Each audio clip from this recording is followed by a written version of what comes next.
the Mini has been out of commission for about going on 3 to 4 weeks now or so. Actually a little bit longer than that. So I went out to go start it one day to get ready to go to work, and for no reason at all, it would not start. A check engine light was on, and it would not start. I hooked up my OBD scanner, which it then proceeded to tell me that the coolant temperature was not correct in the car. So I was like, well, okay, that's not right, because I have coolant in the car, obviously, and I just filled it the day previously. So we fast forward, the car was having issues. It either wouldn't start or it started, and then it just was like and then would eventually smooth out. We also had where when we turned off the car, the radiator would continue running. We were gonna go in my car, listen to some music and stuff like that, and I started up the car. We drove around a little bit and then came back to the house and stopped. Check engine light was still on and everything like that. Then I turned the car off, and when I turned the car off, I was like, wait a minute, the radiator fans aren't continue running. They're not still running like the issue is. So this is now 3 days elapsed from the first filming part of this video, and I have my car back. It is in working condition. Well, it was in working condition before it could start up and drive and all that. It could actually still drive and do stuff, but I was told by the guys that we took it to that it was a good thing that I decided to bring it in, even though it seemed like it was running fine and throwing no engine codes. So the car was throwing no engine codes after we placed the thermostat temperature sensor, right? However,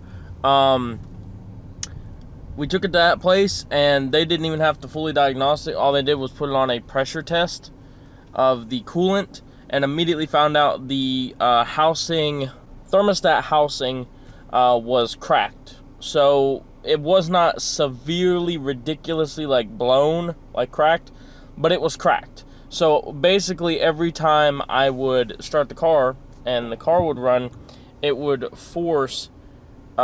would suck down the antifreeze. So in case you don't know car logic that well, to put it pretty simple, you have the coolant reservoir. The coolant reservoir should always stay still. So what was happening with my car was whenever I would turn it on, the coolant level would go to 0 while it was in there. But then when you turn the car off, it would go back up. So what was happening was it was essentially not fully getting like it was supposed to. It was just leaking straight out into the car. And I kind of had this conclusion when we took my phone. I took my phone and I kind of turned on the light and recorded and kind of stuck my phone down in the engine. And upon doing that, I saw some liquid that looked greenish, bluish, and I was like, that's the same color as my coolant. That's not oil. So once we took it over there, they got that done. They sat here and was basically like, oh, we don't have the part. We'd have to get it from the Mini dealership. And I was like, well, why don't I just, instead of it taking 4 to 5 days because of COVID and everything, why don't I just run down to the Mini dealership and go buy it? And they're like, if you want to do that, you could do that. So I had to provide them with the part as well as coolant, a gallon of coolant, and it all went good. Everything went good. So they got it repaired, they got it back to me, the car's running fine.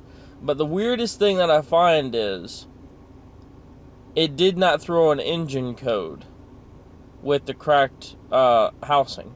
So if you're noticing that, just check your coolant level, and you notice that your coolant level is super low every time you start your car, it's full, but then it goes super low.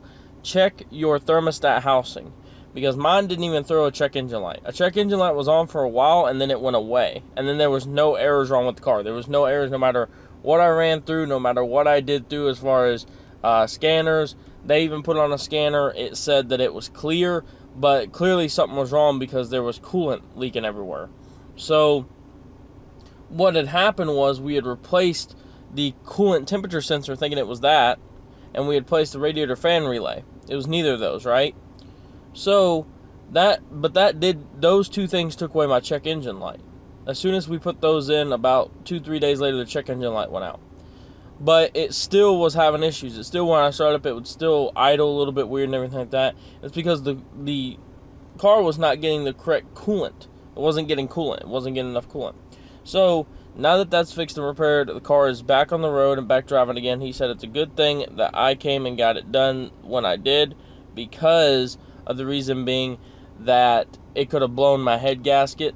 But I figured in the beginning, in the very, very beginning, and when I saw the coolant, I was like, it's probably either a leaking hose or something to do with the thermostat housing. And whenever I Googled stuff to do with it, they kept saying thermostat, replace the thermostat, replace the thermostat. So I was like, okay. So I just went and bought a whole brand new thermostat from the mini dealership and just gave it to them, and they went ahead and fixed it. It's the only reason I took it to these people is because I know they work on minis. I know they have worked on minis, and they know their way around minis. They do S's to, stuff like that. They're not certified by Mini.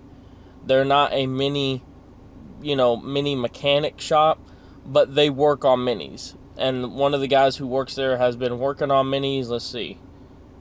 He's been working on minis since 2003 or 4. So he knows what he's doing a little bit. You know what I'm saying? Like, he knows what he's doing. So he knows how to deconstruct a whole Mini Cooper engine, put it all back together, get what's done. They need to deconstruct my engine a little bit, because mine, there was a clamp they couldn't get to, and it wouldn't do it, so they had to take out essentially the whole little bit of the engine, and then, like, the whole back part, and then put the clamp on and put it all back together is what they had to do. And they said, it was more than they thought it would be. It was more of an issue than they thought it would be. But in the end, it got worked out and it was fixed. So that's what's going on. That's the situation. And the Mini was out for about a total of about 3 weeks, but it's back working better than ever. It's great, and we still don't know what caused the thermostat housing. He thinks it was just age, a little bit of age, or it could have been the previous owner did not really keep antifreeze in the car that much, because I did notice that when we initially had purchased this car, that the coolant level was not where it should have been. It was lower than that. So I think the previous owner, or the car dealership that we got it from, was not keeping enough antifreeze in it. It did have an oil change, but not antifreeze and stuff. So that's it. I hope you guys enjoyed the video, and yeah, I'll let you guys go, and I'll see you guys later.